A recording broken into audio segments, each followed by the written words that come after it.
এই পুলিশ অফিসারটি প্রত্যেক দিন একটা ভিখারিকে খেতে দিত। আর এই মহিলা পুলিশ অফিসারটি ভিখারিকে যখন খেতে দিল একদিন, তখন এই ভিখারিটি যে কথাটি বলে দিল ম্যাডামকে, তা শুনে ম্যাডামের মাথা ঘুরে গেল। এমনকি এমন একটা জিনিস ঘটিয়ে ফেললো তার সঙ্গে, যা দেখলে আপনিও চোখ বন্ধ করতে বাধ্য হবেন, নিজের চোখে দেখতেও পারবেন না সেই দৃশ্য। হঠাৎ করে প্রথম দিন একদিন বলে ম্যাডামকে যে, ম্যাডাম আমি আপনাকে বিয়ে করতে চাই, আমাকে বিয়ে করুন তাড়াতাড়ি। তবে এটা বলার পিছনে তার একটা কারণ ছিল। এই গভীর সত্যটি জানার পরে এই ম্যাডামটির মাথা ঘুরে যায়। আর এই সত্যটা আপনি জানলে আপনিও হতবাক হয়ে যাবেন। একটা মানুষের সঙ্গে একটা মানুষের ভালোবাসা হতেই পারে, কিন্তু এরকম যদি ঘটনা ঘটে তাহলে খুব সাবধান। আর এই পুলিশ অফিসারটা এই ভিখারিটির সঙ্গে যা করলো তা দেখলে আপনি অবাক হয়ে যাবেন। শেষ অবধি দেখুন, সব কিছু দেখাবো এই ভিডিওতে। ভিডিওটার শেষে বিশ্বাস করতে পারবেন না যে এরকমটাও হতে পারে। প্রত্যেক দিন ভিড়ভাট্টার মধ্যে চার মাথার মোড়ে একটা স্করপিও গাড়ি এসে থামতো, আর এসপি ওই স্করপিও কালো গাড়ি থেকে নামতো। নাম ছিল তার নিহারিকা। মানুষ তাকে খুবই ভালোবাসত। সে অত্যন্ত কঠোর একজন এসপি ম্যাডাম ছিল। প্রত্যেক দিন সে রাস্তার ধারে বসে থাকা একটা ভিখারিকে কিছু টাকা দিয়ে সাহায্য করত। আর ওই মানুষটি প্রতিদিন মাথা নিচু করে ধন্যবাদ জানাতো ওই ম্যাডামকে। আর ম্যাডাম মন খুশি করে সেই জায়গা থেকে চলে যেত টাকা দেওয়ার পরে। তবে লোকটি কোনোদিনও 1 টাকাও চায়নি ওই ম্যাডামকে। ম্যাডাম ইচ্ছা করেই তাকে প্রতিদিন এসে টাকা দিয়ে যেত। আর এই ঘটনাটি অনেক মানুষের চোখেও লেগে যায়।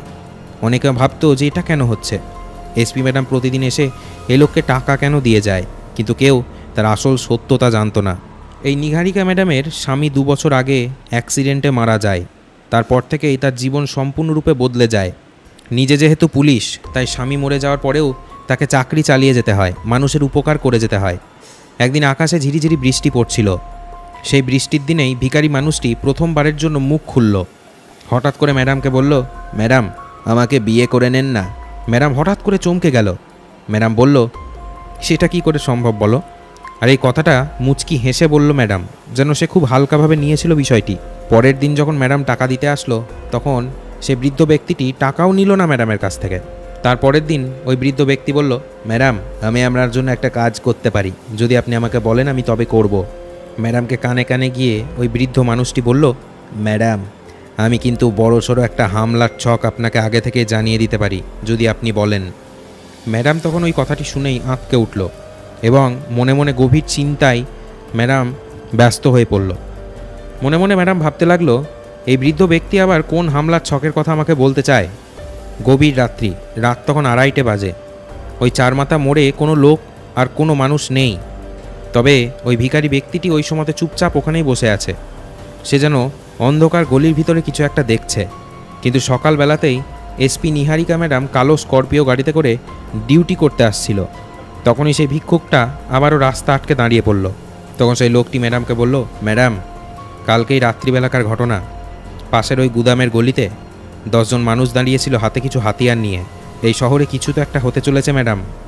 নিহারিকা ম্যাডাম বুঝতে পারে মনে মনে যে কিছু তো একটা ব্যাপার রয়েছে। নিহারিকা ম্যাডাম চটজলদি ইনভেস্টিগেট শুরু করে দেয়। পরের দিন ইনভেস্টিগেট করার সময় দেখে যে হ্যাঁ, ওই পাশের গলিতেই প্রচুর পরিমাণে হাতিয়ার পাওয়া গেল। ম্যাডাম কিন্তু হতবাক হয়ে গেল এবং ওই সাধারণ দেখতে ভিখারি মানুষটির কথা যে সত্যি প্রমাণিত হয়ে গেল, সেটা দেখে ম্যাডাম বিশ্বাস করতে পারছিল না। ম্যাডাম মনে মনে ভাবছিল যে একটা ফকির মানুষ, সে ভিক্ষা করে খায়, সে এত গোপন জানকারি কি করে দিতে পারে। তখন ওই ম্যাডাম মনের কথা চেপে রাখতে না পেরে বলে, তুমি কে আমাকে বলো তো। তখন ওই ফকির বলল, আমি আবার কে হব ম্যাডাম, আমাকে যেমন দেখছেন আমি সেরকমই একটা সাধারণ মনের মানুষ। তবে তারপরে ম্যাডামের কানে কানে বলে, আমার আসল নাম সমীর। তার নাম জানার পরে ম্যাডাম চমকে ওঠে। ম্যাডামের মুখ দেখে মনে হচ্ছিল ম্যাডাম যেন তাকে আগে থেকে চেনে। তো ওই ফকির মানুষটি তারপরে ম্যাডামকে 4-5টা এমন ঘটনার কথা জানিয়ে দিল যেগুলো ভবিষ্যতে ঘটতে চলেছে। কিছু স্মাগলিং, কিছু ডাকাতি, কিছু চুরি, এরকম বড় বড় কিছু ঘটনা। আর কিছু দিনের মধ্যেই ম্যাডাম কিন্তু বুঝেও গেল যে সমস্ত ঘটনাই সত্যি, কারণ ওই দিনের পরে ওই ঘটনাগুলো কিন্তু ঘটেও গেছিল। এতদিনে নিহারিকা ম্যাডাম বুঝতে পেরে গেল যে সে কোনো সাধারণ ফকির নয়। সে এমন একটা মানুষ যে আগে থেকেই হয়তো সব কিছু জানতে পারে, হয়তো তার কাছে কোনো অলৌকিক ক্ষমতাও থাকতে পারে। ওই এসপি ম্যাডাম এতটাই বিশ্বাস করে ফেলেছিল ওই ব্যক্তিকে যে নিজের জীবনের থেকেও তার উপর বেশি ভরসা ছিল। এসপি ম্যাডাম প্রত্যেক দিন এবার আর টাকা দিতে আসতো না তাকে। টাকা দেওয়ার বদলে চা দিত তাকে এবং দুজন মিলে চা খেয়ে গল্প করত। একদিন চা খেতে খেতে ওই ফকির মানুষটি হেসে হেসে গল্প করতে শুরু করে ম্যাডামের সঙ্গে। সে তখন বলে, ম্যাডাম আপনি বলেছিলেন না বৃষ্টির দিনে কফি খাওয়ার মজাই আলাদা। আস্তে আস্তে কথায় কথা তাদের বাড়ল, সম্পর্ক তাদের মধ্যে বাড়ল। মেয়েটি এতটাই ভালোবেসে ফেলেছিল ওই লোকটিকে এবং এতটাই বিশ্বাস করে ফেলেছিল যে এতটা বিশ্বাস সে তার স্বামীকেও করতো না। তো 2-4 দিন যেতে যেতে মেয়েটি বুঝতে পেরে গেল যে এই লোকটি সাধারণ কোনো লোক নয়। হঠাৎ করে একদিন রাত্রিবেলা ম্যাডামের গাড়ি বন্ধ হয়ে যায় মাঝ রাস্তায়। আর সেই সময়তেই কোথায় থেকে কি জানি সেই লোকটি আবারও হাজির হয়ে যায়। ওই ফকির, ওই একই চেহারা, এসে চুপচাপ গাড়ির সামনে দাঁড়িয়ে পড়ে আর ম্যাডামকে বলে, কী ব্যাপার ম্যাডাম, আপনি এখানে দাঁড়িয়ে? এই মুহূর্তে এত রাতে আপনার তো থাকা এখানে ঠিক নয়, মোটেও উচিত হচ্ছে না। নিহারিকা ম্যাডাম হঠাৎ করে চমকে যায় এবং বলে, আপনি এখানে কোথা থেকে এলেন? তখন সে বলে, আর কোথা থেকে এলাম সে জানতে হবে না, আপনার গাড়িটা ঠিক করে দিচ্ছি। এই বলে সে ফকির গাড়িটা ঠিকও করে দেয়। এরপরে নিহারিকা ম্যাডাম তাকে ঘরে যাওয়ার কথা বলে। নিহারিকা ম্যাডামের নিজের ঘর, সেখানে যেতে বলে ওই বৃদ্ধকে। কিন্তু ওই বৃদ্ধ বলে যে না না, আমি আপনার বাড়ি যেতে পারবো না, আমি একা একা এখানে হাঁটতে হাঁটতে চলে যাব, চিন্তা নেই। কিন্তু শেষমেশ ঘরে সে চলে এলো। নিহারিকা তাকে নিজে হাতে খেতে দিল। লোকটি যখন প্রথম খাবারটি খায় তখন সে হাসি মুখে ম্যাডামকে বলে, এই যে স্বাদ খাবারের, এই স্বাদ আমাকে পুরনো দিনের কথা মনে করিয়ে দিচ্ছে। নিহারিকা ম্যাডামের মন ধক করে ওঠে, তার বুকে একটা ধাক্কা লাগে। সে কিন্তু কোনো কথা বলেনি মুখ ফুটে, কিন্তু মনের মধ্যে লাখ লাখ প্রশ্ন ঘুরছিল। পরের দিন ফরেন্সিক বিভাগের একটা লোককে ডাকা হলো। ওই ম্যাডাম ডেকে আনলো এবং ওই লোকটি ছবি দেখালো ওই ফরেন্সিক ডিপার্টমেন্টের লোকটিকে। চুপ করে তোলা ছিল ওই ছবিটি।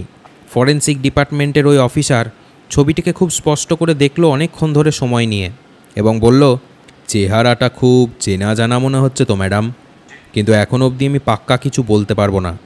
ডিএনএ বা ফিঙ্গারপ্রিন্ট দরকার আমার। নিহারিকা কিন্তু এবার চুপচাপ হয়ে গেছিল, কারণ তার কাছে ওই ব্যক্তির আঙুলের ছাপ বা ডিএনএ নেই। মেয়েটি বোঝাতে চাইছিল না ওই ভিক্ষুককে যে মেয়েটি ইনভেস্টিগেট করছে তাকে নিয়ে। আর এই কারণেই একটা গোপন প্ল্যান বানালো ওই পুলিশ অফিসারটি। পুলিশ মেয়েটি একদিন ওই ফকিরকে ডাকলো এবং বলল, তোমাকে নতুন করে বাঁচার সুযোগ দিচ্ছি, তুমি আমার সাথেই থাকো, আমার ঘরেই থাকবে, আমার খাটেই শোবে, আমার সাথে শোবে। ওই ফকির কিন্তু কথাগুলো শুনে চুপচাপ দাঁড়িয়েছিল, সে কোনো উত্তর দিল না। তারপর কিছুক্ষণ পরে মাথা নাড়িয়ে বলল, ঠিক আছে, আপনি যেটা চাইছেন সেটাই হবে। নিহারিকা তাকে ডেকে আনতো এবং প্রত্যেক দিন তার বাড়িতে রান্না করে তাকে খাবার খাওয়াতো। নিহারিকার পাশেই বেডরুম ছিল আর একটা, সেই বেডরুমে ওই ভিক্ষুককে জায়গা দিয়েছিল। কিছু কিছু দিন ওই বেডরুমে নিহারিকা নিজেও গিয়ে শুয়ে পড়তো, যাতে করে নিহারিকাকে বিশ্বাস করতে পারে ওই লোকটি। মেয়েটি মনে মনে জানতে চাইতো যে এই লোকটির মধ্যে কি আছে, এই লোকটি এই শহরে কেন বসে থাকে, কেন ভিক্ষা করে। লোকটি শিক্ষিত ছিল, আর শিক্ষিত হওয়ার পরেও কেন সে ভিক্ষা করে, আর এতগুলো গোপন খবর সে কী করে আগে থেকে জানতে পারে। এই জিনিসগুলোই কিন্তু তার জানার ছিল। আর এই কারণেই লোকটিকে নিয়ে ওই নিহারিকা ম্যাডাম ইনভেস্টিগেট করতে শুরু করে দেয়। নিহারিকা ম্যাডাম তো তাকে নিজের বাড়িতেই ডেকে এনেছিল, কিন্তু তার স্বভাব চরিত্র বদলায়নি। প্রতিদিন সকালে উঠত, ভিক্ষা করত রাস্তার ধারে বসে, এবং যে কটা টাকা সে পেত সেগুলো নিয়ে সন্ধেবেলায় আবার ম্যাডামের বাড়িতে চলে আসতো। মেয়েটি একদিন জিজ্ঞাসা করলো, আচ্ছা আপনাকে তো আমি সব দিয়েছি, বাড়িতে থাকার জায়গা দিয়েছি, খেতে দিই, তাও আপনি ভিক্ষা কেন করেন? তখন লোকটি জবাব দেয়, এটা আমার স্বভাব। তো হঠাৎ করে একদিন থানা থেকে ওই মেয়েটির ফোন আসে এবং নিহারিকা ম্যাডামকে ফোনে বলা হয় যে একজন বিশিষ্ট ব্যক্তির গুদামে আগুন লেগে গেছে, তাড়াতাড়ি থানায় আসতে। আর ওই লোকটি ছিল সেই লোক যে লোকটির কারখানাতে কিছুদিন আগেই বড় বড় হাতিয়ার পেয়েছিল ওই পুলিশ অফিসার। ইনভেস্টিগেট করতে গিয়ে দেখা যায় ওই সম্পূর্ণ গুদাম ঘরে আগুন লেগে সব পুড়ে যায়, কিন্তু তার মধ্যে কিছু ডকুমেন্টস সে খুঁজে পায়, সেখানে একটা ছবি দেখতে পায়। তো সেই ছবিটা ছিল তার পুরনো মরে যাওয়া বরের।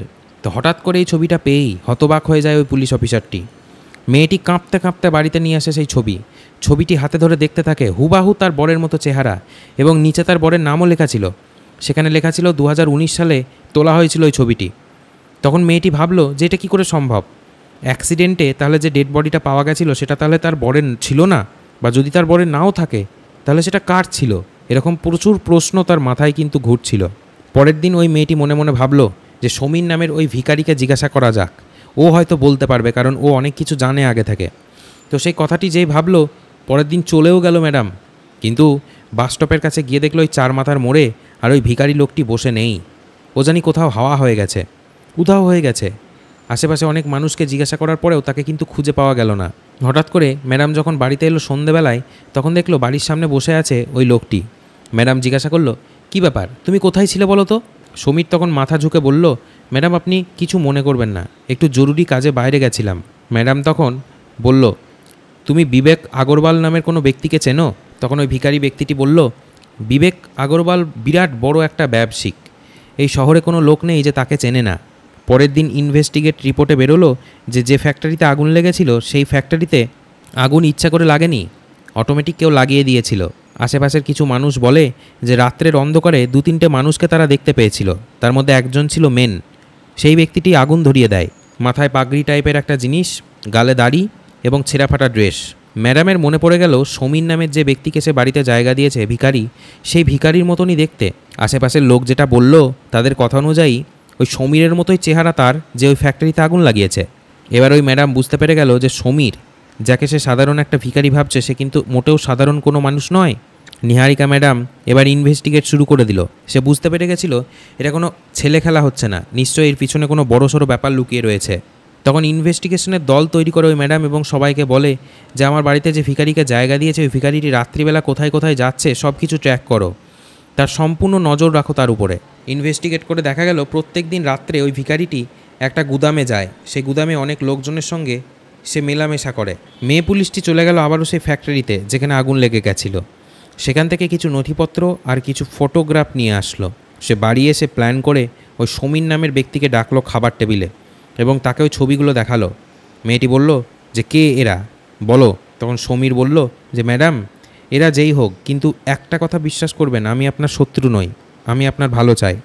তখন ম্যাডাম বলল, এইসব বাজে কথা বলে লাভ নেই, তুমি যদি আমাকে সত্যি কথা না বলো তাহলে আমি তোমাকে গ্রেপ্তার করব। আর তখন ওই ব্যক্তিটি বলল, আপনি যদি আমাকে গ্রেপ্তার করেন ম্যাডাম, তাহলে আপনি যে সত্যটা জানতে চাইছেন সেটা জীবনেও জানতে পারবেন না। আর আগরওয়ালের নিচে একটা বড় গুদাম রয়েছে, মাটির নিচের ওই গুদামে সমস্ত কাগজপত্র লুকোনো থাকে, ওখানে সমস্ত কালো সত্য লুকানো অবস্থায় রয়েছে, আপনি গিয়ে ওখানে ইনভেস্টিগেট করতে পারেন।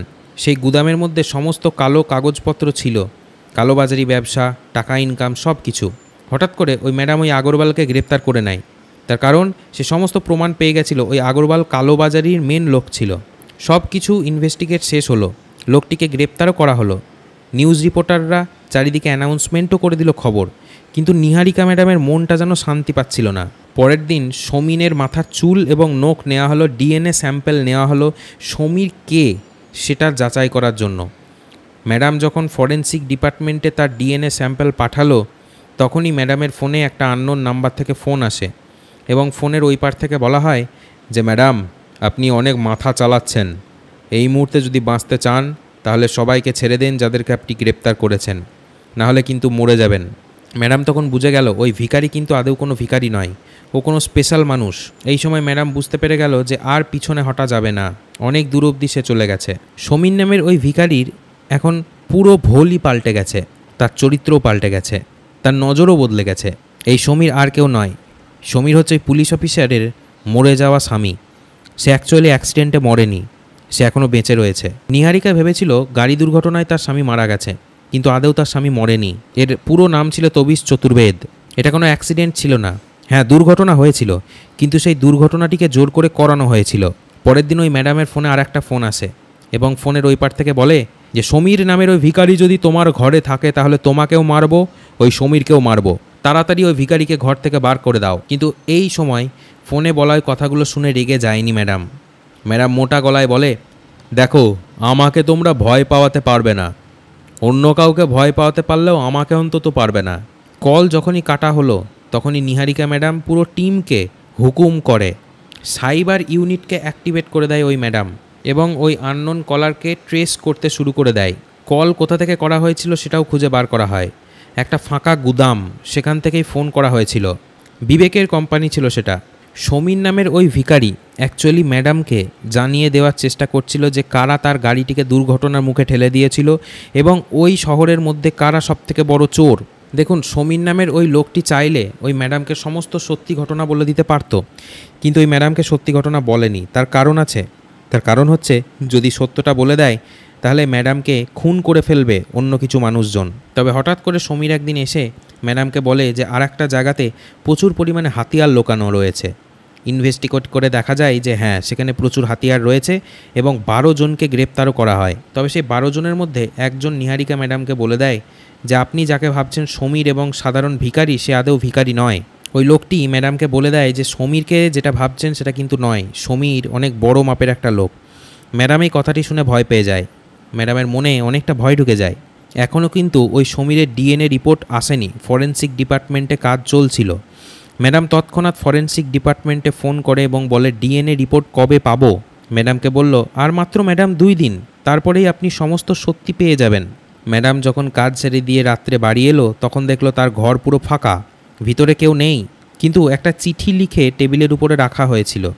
চিঠিতে লেখা ছিল, ম্যাডাম একটা জরুরি কাজ পড়ে গেছে, তার জন্য আমাকে এখন যেতে হবে, আমি আবার কিছুদিনের মধ্যেই ব্যাক করব। নিহারিকা ম্যাডাম বুঝে গেল এবার কিছু একটা বড়সড় হতে চলেছে। নিহারিকা ম্যাডাম তখন তার যত অফিসার ছিল তার আন্ডারে সবাইকে ডাকলো এবং একটা টিম তৈরি করলো। ম্যাডাম বলে দিল এবার সামনাসামনি যুদ্ধ হবে, লুকিয়ে লুকিয়ে নয়। তবে নিহারিকা ম্যাডাম মনে মনে সিদ্ধান্ত নিয়েছিল এবার সে একা গিয়ে লড়বে।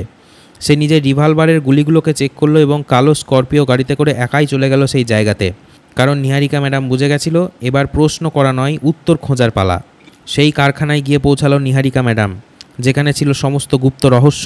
সেখানে ঢুকতেই দেখলো সমীর দাঁড়িয়ে আছে আলোর নিচে এবং তার উল্টো দিকে বিশাল বড় সেই ব্যবসায়িক। সেখানে দেখলো ওই সমীর নামের লোকটি একজনের সঙ্গে ঝগড়া করছে এবং সে সমীরকে বলছে, কিরে তোকে আমি অ্যাক্সিডেন্ট করে মারার চেষ্টা করলাম, তুই এখনও মরিসনি?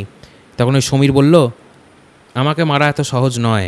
তারপর ওই ভিখারি বলল, আমার নাম তবিশ চতুর্বেদী। আসলে তবিশ চতুর্বেদী ছিল ওই পুলিশ অফিসারের মরে যাওয়া বর। মেয়ে পুলিশটি দাঁড়িয়ে দাঁড়িয়ে কাঁদতে লাগলো। সে 2 বছর ধরে তার বরকে মনে মনে ভালোবেসে গেছিল, আর সেই বর তার সামনে আজকে দাঁড়িয়ে। সে বুঝতে পারলো সেই ভিখারি অ্যাকচুয়ালি ভিখারি ছিল না, তার বরই ছিল, যে ভেষ বদল করে ভিখারির রূপ নিয়েছিল। আস্তে আস্তে মেয়েটি রিভলভার নিয়ে এগিয়ে গেল এবং ওই দুজনের কপালে টিক করে দাঁড়িয়ে থাকলো। ওই দুজন থতমত খেয়ে গেল এবং ওই ভিখারি যে ছিল ওই পুলিশ অফিসারের বর, সে বলল, তুমি এসেছো, আমি তোমাকে সব আস্তে আস্তে বলতাম, কিন্তু আমি তোমাকে বলিনি তার কারণ আমি নিজেও জানতাম না যে আসল শত্রুটা কে আমাকে মারতে চেয়েছিল। উল্টো দিকে ওই যে শহরের সবথেকে বড়লোক মানুষটি, সে পকেটে হাত দেয় আর নিহারিকা ম্যাডাম দেখে ফেলে। হঠাৎ করে গুলি চালিয়ে দেয় নিহারিকা ম্যাডাম। হাতে গিয়ে দুম করে গুলিটি লেগে যায়। আসলে সে পকেটে হাত দিয়ে বন্দুক বার করার চেষ্টা করছিল। নিহারিকা টিমকে ডাকলো এবং সমস্ত পুলিশের টিম চলে আসলো এবং অ্যারেস্ট করে নিল ওই ব্যবসায়িককে। চিৎকার করছিল সে এবং মুখ দিয়ে আজে বাজে কথা বার করছিল, কিন্তু তাও তাকে গ্রেপ্তার করে নেওয়া হয়। এবার ওই অন্ধকার ভরা জায়গাতে মাত্র 2টো মানুষ ছিল, ওই পুলিশ অফিসার মেয়েটি এবং তার মরে যাওয়া বরটি। মেয়েটি কাঁদতে কাঁদতে বলল, তুমি জীবিত ছিলে, তাও তুমি এতদিন আমার সামনে আসোনি, আমাকে অন্ধকারে ফেলে রেখে দিয়েছিলে। তুমি কি জানো আমি কতটা কষ্ট পেয়েছি তোমার জন্য? তুমি যে এত খারাপ কাজটি করলে এটার জন্য আমি তোমাকে সারা জীবনও ক্ষমা করব না। মেয়েটি কাঁদতে কাঁদতে বলল, আমি মনে মনে ভেবেছিলাম যে তুমি যদি জীবিত থাকতে তাহলে তোমাকে নিয়ে আমি অন্য কোথাও চলে যেতাম। তুমি মরে গেছিলে সেটাই ভেবেই আমি খুব কষ্ট পেয়েছিলাম, কিন্তু বিশ্বাস করো তোমার জন্যই আমি এতদিন বেঁচে রয়েছি। আমি অনেক দিন আগেই মরে যেতে পারতাম, কিন্তু কোথাও যেন আমার মনে আশা ছিল যে না, তুমি ফিরে আসবে। আসলে অ্যাক্সিডেন্টের পরে সে পণ নিয়েছিল যে শত্রু আসল কে তাকে খুঁজে বার করবেই। আর যে লোকটিকে অ্যারেস্ট করে নিয়ে যাওয়া হলো সেই লোকটি প্ল্যান করে তার বরকে অ্যাক্সিডেন্ট করে মেরে দিতে চেয়েছিল, যাতে করে ওই তার বরের প্রপার্টিগুলো সে হাতিয়ে নিতে পারে। লাস্টে সে নিজের প্রপার্টি খুঁজে পেল এবং আসল লোকটি তোর অ্যারেস্ট হয়েই গেল। এসপি ম্যাডাম কাঁদতে কাঁদতে ধন্যবাদ জানালো। তো ভিডিওটিকে অবশ্যই শেয়ার করে দেবেন। ভিডিওটি দেখার জন্য অনেক ধন্যবাদ।